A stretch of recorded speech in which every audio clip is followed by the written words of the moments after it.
At 80, Michael Douglas no longer hides the truths he once guarded so carefully. For years, the public saw a dazzling Hollywood marriage.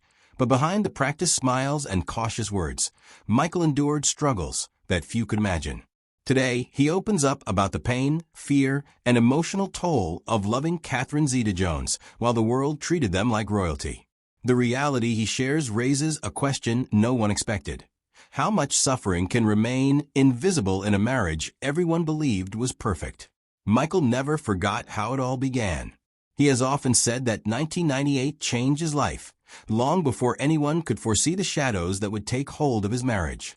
He first noticed Catherine Zeta-Jones on screen in The Mask of Zorro, while recovering from back surgery and attempting to overcome habits and addictions that had quietly shaped the previous decade of his life.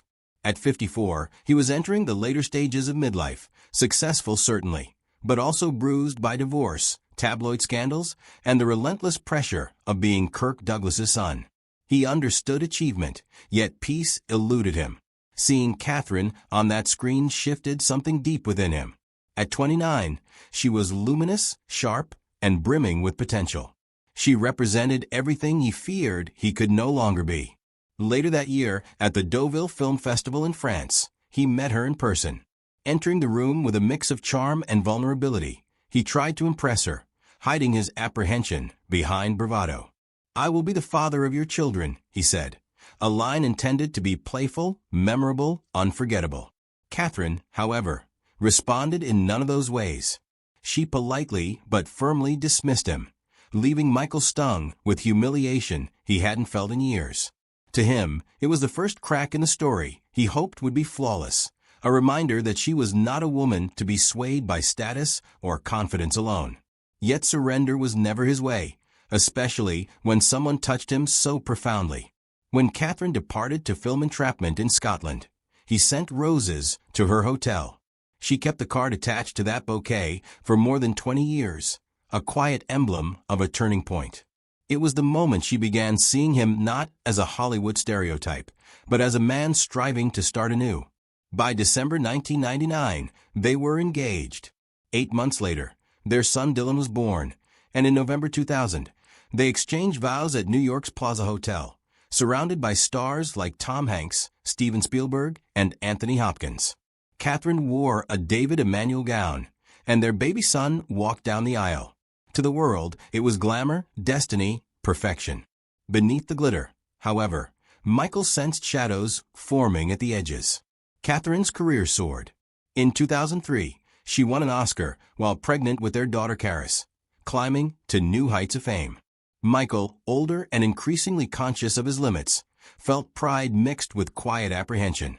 He struggled to keep up, yet age whispered truths he resisted. Though the early years were full of love and milestones, they also planted seeds of insecurity and imbalance.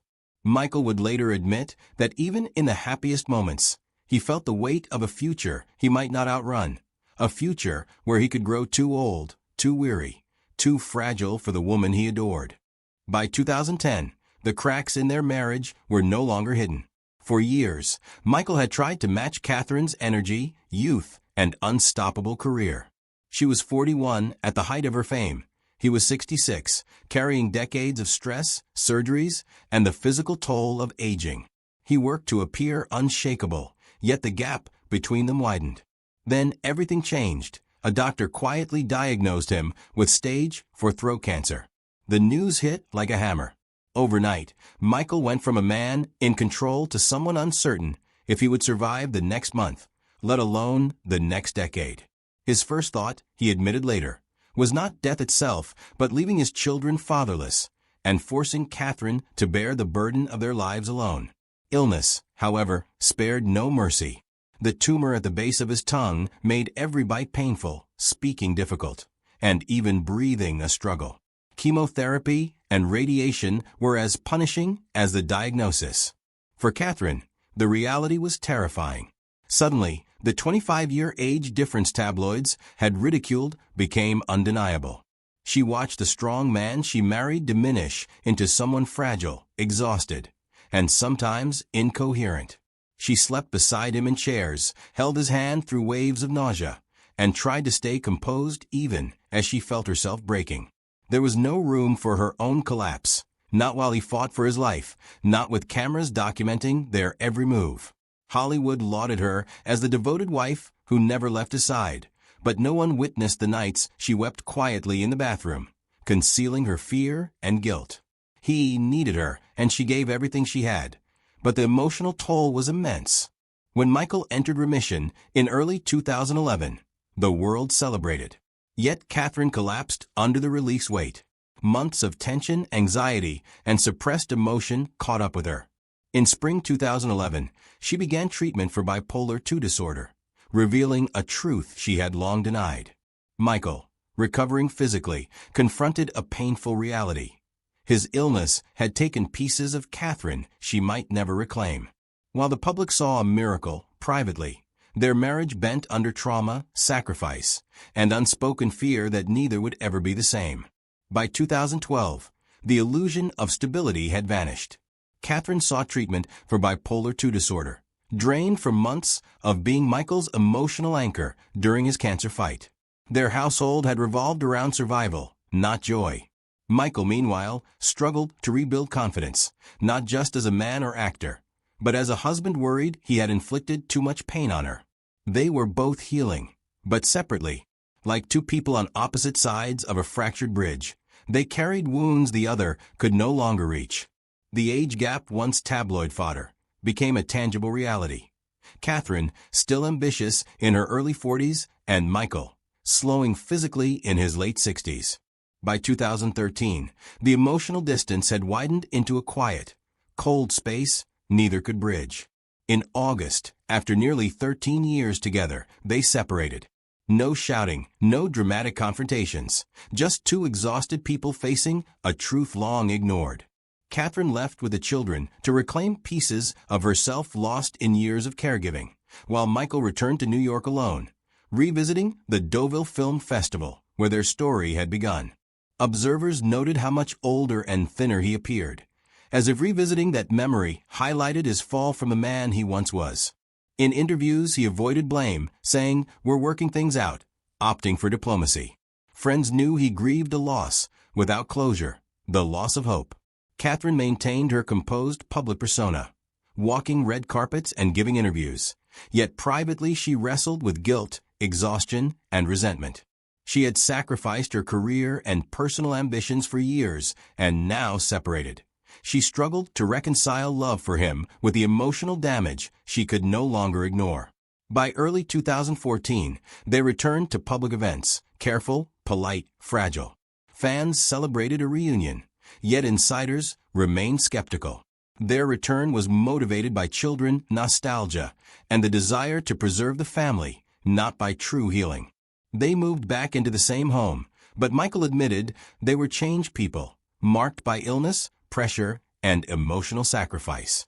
The marriage survived, but quietly, held together by effort, not ease. Over the following years, Michael and Catherine attempted to rebuild a life already scarred. They celebrated anniversaries, attended red carpets, and shared affectionate posts online, gestures Hollywood understands well.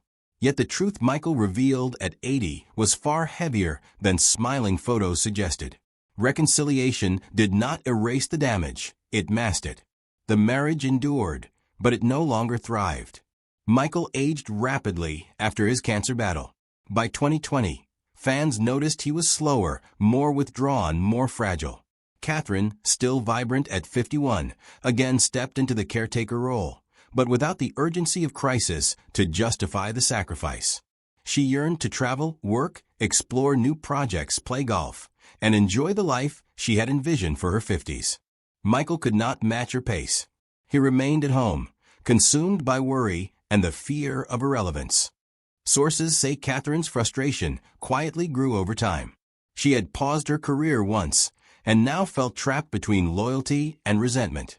Rumors circulated of secret separations, subtle property divisions, and a marriage maintained more out of habit than love. They sold homes in Bermuda and attempted to offload estates in New York and Morocco, each move signaling the slow dissolution of the life they built. Michael privately acknowledged that the age gap, once a romantic detail, had become the central strain. He saw himself as Catherine saw him, slower, weaker, and less predictable in health. Catherine, despite loving him, could no longer ignore her fading happiness. "I became her responsibility," Michael admitted to a friend, confronting the terrifying reality that the woman he loved was gradually fading beside him. And he was the cause. At 80, Michael stopped pretending. For decades, he had maintained the story the public wanted. Glamorous marriage, luxury, red carpets, perfect photos. Aging stripped away the illusions. He confronted the truth he had carried alone, not with anger, but exhaustion. Catherine Zeta-Jones had been the greatest gift of his life and the most difficult battle he ever faced. He adored her, yet feared he had become the source of her unhappiness. Friends confirmed what he rarely voiced: guilt for the 25-year age difference shaping their story, guilt for illness stealing her youth, guilt for dreams paused or abandoned to accommodate his decline, and guilt for reducing a woman of fire, talent, and ambition to a caretaker far too often. Even in 2023 and 2024, as anniversaries were celebrated and loving messages posted, the private reality remained delicate. Catherine, now 55, faced a crossroads, reclaiming her career, exploring the world, and loving a husband she could no longer carry entirely. Michael, acutely aware of his limits, braced for the day she might walk away, not from betrayal, but necessity. He admitted a haunting truth: the horror of realizing the person you love is fading beside you, and you are the reason. Insiders suggest they are now quietly separating, dividing assets discreetly. No accusations, no dramatic confrontation, just two people who endured too much, survived too much, and reached a point where love alone could not sustain them. After a lifetime under the spotlight, Michael Douglas finally accepted reality. Even the strongest love can fracture when age, illness, sacrifice, and silence converge.